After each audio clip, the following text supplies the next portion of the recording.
Jutsu Kaisen chapter 225 आ चुका है and इस चैप्टर में हमें पता चलता है कि हमारे बाकी जो सॉर्सरर्स हैं वो क्या कर रहे हैं। गोजो वर्सेस सुकुना की फ़ाइट को भी एक बहुत आगे वाले टर्म तक आया गया है इस चैप्टर में। तो बिना देरी किए चलो चालू करते हैं, क्योंकि अगर आपको याद होगा पिछला चैप्टर ज़ीरो डायलॉग्स थे उसमें, क्लोज टू ज़ीरो थे। और अभी का जो चैप्टर था इसमें भाई भर भर के बातचीत हुई है, पूरा चैप्टर बातचीत में ही निकला है।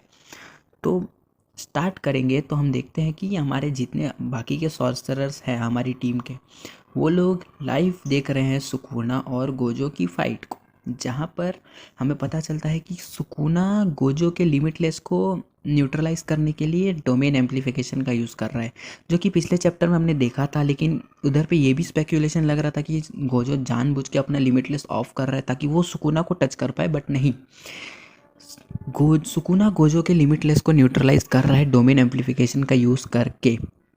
इसके बाद हमें यूटा कहते हुए दिखता है कि उसने ये सेम चीज़ देखा था मेकामारू के फुटेज में, जहाँ पे स्पेशल ग्रेड कर्स स्पिरिट जो थी उन्होंने शिबुया में सेम मेथड का यूज़ किया था लिमिटलेस को काउंटर करने के लिए, जहाँ पे गोजो वो अपना 0.002 सेकेंड वाला डोमेन ओपन करता है। इसके बाद हमें पता चलता है कि ये लोग आपस में बहुत लंबा डिस्कशन कर रहे हैं, और इसे देख के मुझे ना अपने फैंस की याद आई।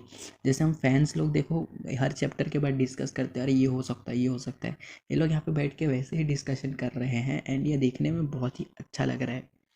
वेल यहाँ पे बात यही होती है कि अगर गोजो और सुकुना में डोमेन बैटल हुई तो कौन जीतेगा, जिस पे बहुत सारी चीज़ों का डिस्कशन होता है। जिस पे एंजल जो मेन पॉइंट ये कहती है कि जो मेन ड्रॉबैक है डोमेन एम्पलीफिकेशन का यूज़ करने का, वो ये है कि तुम अपना खुद का इनमें टेक्निक यूज़ नहीं कर सकते। लेकिन सुकुना इस रूल का एक्सेप्शन है, क्योंकि अगर सुकुना के पास कोई और तरीका है उसके लिमिटलेस को काउंटर करने का, तो फिर गोजो ये फाइट हारेगा। एंजल ये सीधे सीधे कह देती है एंड इसके बाद कन्फ्यूजन क्रिएट हो जाता है, जिस पर पांडा पूछता है तो क्या सुकुना गोजो से अपनी कर्स टेक्निक का यूज़ करे बिना लड़ रहा है, जिस पे बहुत बड़ा डिस्कशन होता है। एंड यहाँ पर हमारा यूजी जो टोटल एंड्रयू टेट के पोज में बैठा है, वो बोलता है कि एक डोमेन का है जो श्योर हिट इफेक्ट होता है वो दोनों साइड से, सुकुना का डोमेन भी एक श्योर हिट इफेक्ट देने वाला है और गोजो का भी एक श्योर हिट इफेक्ट देगा। तो अगर ये दोनों का डोमेन जब चार एक साथ क्लैश होगा तो जो श्योर हिट इफेक्ट है वो तो न्यूट्रलाइज हो जाएगा दोनों साइड से। इसके बाद हमें पता चलता है कि गोजो यहाँ पर ना एक ये चीज़ आई है कि यहाँ पे बोला गया है कि अगर मतलब could it be that Sukuna doesn't think he can win against Gojo Satoru in a domain battle. यहाँ पे बोला गया कि सुकुना को क्या ऐसा लगता है कि वो गोजो सातोरो से डोमेन बैटल में नहीं जीत सकता, जहाँ पर 6 साइज का मेंशन है कि ये बोला गया है कि अगर ऐसा कुछ होता ना तो गोजो को पता चल जाता, क्योंकि उसके पास 6 साइज है। मुझे नहीं लगता कि गोजो अंदर के थॉट्स देख सकता है 6 साइज से। तो ये चीज़ का मुझे मतलब समझ में नहीं आया कि अगर सुकुना ऐसा सोचता है कि वो डोमेन बैटल में नहीं जीत पाएगा, तो ये बात गोजू को कैसे पता चलेगी यार, वो अंदर का मन थोड़ी पढ़ सकता है। बट यहाँ पे बोला गया है कि it will be hard to believe that Gojo wouldn't be able to see that with all that 6 size और उसकी जो बेकार की पर्सनैलिटी है, ऐसा बोला गया है यहाँ पे। तो मुझे नहीं लगता है कि 6 है ये कर सकता है कि लोगों का दिमाग पढ़ सके कि हाँ ये भाई डोमेन एक्सपांशन में मेरे से हार जाएगा तो चलो सीधा डोमेन बैटल कर देते हैं। नहीं। इसके बाद इन लोगों को जब पता चलता है कि सुकुना का जो डोमेन है वो बैरियरलेस है, इस पर सब शॉक होते हैं। एंड बाकियों का रिएक्शन तो मुझे समझता है, लेकिन यूटा क्यों शॉक है भाई? यूटा, हाँ हो सकता है उसने सामने से सुकुना का डोमेन नहीं देखा है, बट शिबुया में वो था ना, जब वो पूरा मैस्कर हुआ था तब वो था वहाँ पे, तो उसको ठीक है चलो, हमने कभी भी कन्वर्जेशन नहीं देखा जिससे उसको ये पता रहे कि सुकुना का डोमेन जो है वो बैरियरलेस है, लेकिन वो इतना शॉक क्यों हुआ इस बात पे? बाकियों का रिएक्शन तो मुझे समझ में आता है। यहाँ पर ये भी बोला जाता है कि मेगुमी का डोमेन इनकम्प्लीट था, तो बिल्डिंग और बाकी सराउंडिंग का यूज़ करके उसे एक कवर एक बैरियर बना के यूज़ करता था। और जिसको एक्सप्लेन करने के लिए यहाँ पे बोला गया है कि जो ये पूरा वाटर बॉटल वाला कन्वर्जेशन था, जिस पे वो कहता है, मीवा को बोलता है कि मुझे एक वाटर टॉस करो, तो बॉटल फेंकती है, तो बोलता है कि मैंने तुमसे सिर्फ पानी मांगा था, बॉटल नहीं मांगा था। ये मुझे समझ में आ गया कि एक डोमेन को एक्सपांड करने के लिए एक क्लोजिंग बैरियर की ज़रूरत होती है ताकि वो क्लोज हो और उसका प्योर हीट इफेक्ट हो। कि एक पानी अगर एक कंटेनर में रहेगा तो एक शेप में रहेगा, एक मतलब एक फॉर्म में रहेगा, लेकिन अगर पानी को ऐसे खुला छोड़ देंगे तो पूरा फैल जाएगा। लेकिन यहाँ पर जो कैनवस वाली चीज़ इन्होंने बताई है वो मेरे पल्ले नहीं पड़ी बिल्कुल भी। एंड इसके बाद यही सारी कन्वर्जेशन डिबेट होती है कि कौन जीतेगा अगर दोनों ने अपना डोमेन एक्सपेंशन एक साथ शुरू किया तो।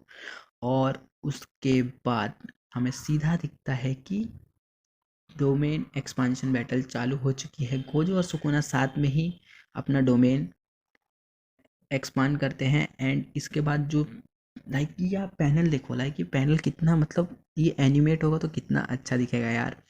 सुकुना का अपना खुद का डोमेन, उसके ऊपर से गोजो की इन्फिनिटी वाली वो, जो कि जब जब वो एनिमेट हुआ तो कितना कूल लग रहा था। इसके अंदर अब सुकुना को ऐड कर देंगे तो क्या ही लगेगा। बट मेन टॉपिक ये है कि दोनों का जो श्योर हिट इफेक्ट था ना वो इवनली मैच होने की वजह से एक दूसरे को कैंसिल करता है। मतलब जो सुकुना का श्योर हिट इफेक्ट था और गोजो का श्योर हिट इफेक्ट था डोमेन का, वो दोनों आपस में एक दूसरे को कैंसिल आउट करता है क्योंकि दोनों का डोमेन इवनली मैच्ड है।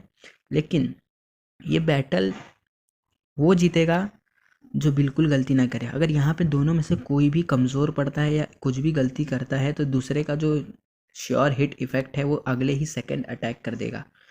एंड इसके बाद हमें पता चलता है कि दोनों बाकियों का रिएक्शन इसके ऊपर बहुत ही क्रेजी रहता है कि इन दोनों का मतलब डोमेन एकदम इवनली मैच्ड है।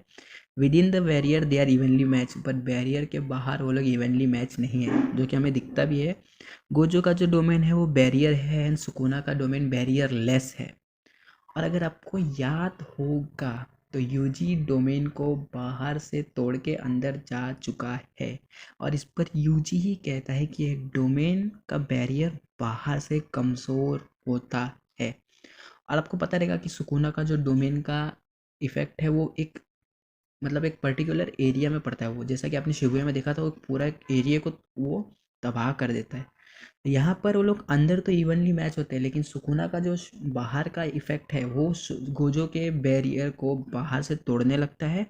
एंड गोजो का बैरियर बाहर से टूट जाता है, क्योंकि एक बैरियर का काम होता है चीज़ को अंदर से अंदर पकड़ के रखना। तो वो अंदर से तो स्ट्रांग होता है बट बाहर से वीक होता है। एंड यहाँ पर सुकुना का जो डोमेन है वो एक परफेक्ट काउंटर है जितने भी बैरियर डोमेन है उन सबके लिए। फिर यहाँ पर गोजो का बैरियर टूटता है और सुकुना हंसते हुए एक स्लैश देता है और गोजो का हमें लास्ट पैनल पर दिखता है कि उसके गले कट चुके हैं। मतलब लिटरली एक स्लैश जाता है और खून के छींटे उड़ते हुए हमें दिखते हैं। वेल ये मेरे लिए भी शॉकिंग था यार कि ये पूरे चैप्टर में बातचीत हो रही है और चैप्टर के एंड में इतना बड़ा लाइक रिवील। बट ये अब हमें बता देता है कि हमने सुकुना को कम नहीं समझना चाहिए। सुकुना को हल्के में मत लो भाई लोग। वो जो भले मस्करी कर रहा था, जो भी कर रहा था, वो सीरियस था इस फाइट के लिए। और अब यहाँ पर लाइक अब ये पॉइंट आ चुका है ना कि क्या गोजो के पास कुछ और है इस फाइट में लाने के लिए। लाइक उसका लिमिटलेस भी वो काउंटर कर पा रहा है। उसके पास सुकुना के पास महारागा है, अभी तक उसने उसका यूज़ नहीं किया है। डोमेन बैटल में गोजो हार चुका है, उसकी इन्फिनिटी को भी सुकुना पेनिट्रेट कर देगा। तो अब गोजो के पास क्या बचा है इस फाइट में देने के लिए। क्या उसके पास कुछ न्यू टेक्निक है, क्या उसने कुछ नया लाएगा वो इस फाइट में, या फिर अब वो ऐसे ही लड़ेगा। वेल मुझे यहाँ पे तो ये नहीं लगता कि गोजो यहाँ पे ही हार जाएगा ये डोमेन बैटल के बाद। बट अब वो कैसे सामना करेगा सुकुना का। ऊपर से उसने अभी सिर्फ अपनी टेक्निक का यूज़ किया है, मेगुमी की टेक्निक्स का यूज़ नहीं किया है गोजो से लड़ने के लिए। तो लेट्स सी आगे क्या होता है। आप लोग बताओ आपको ये चैप्टर कैसा लगा। मुझे तो बहुत अच्छा लगा, लाइक जितना इन्फॉर्मेशन हमें दिया गया था।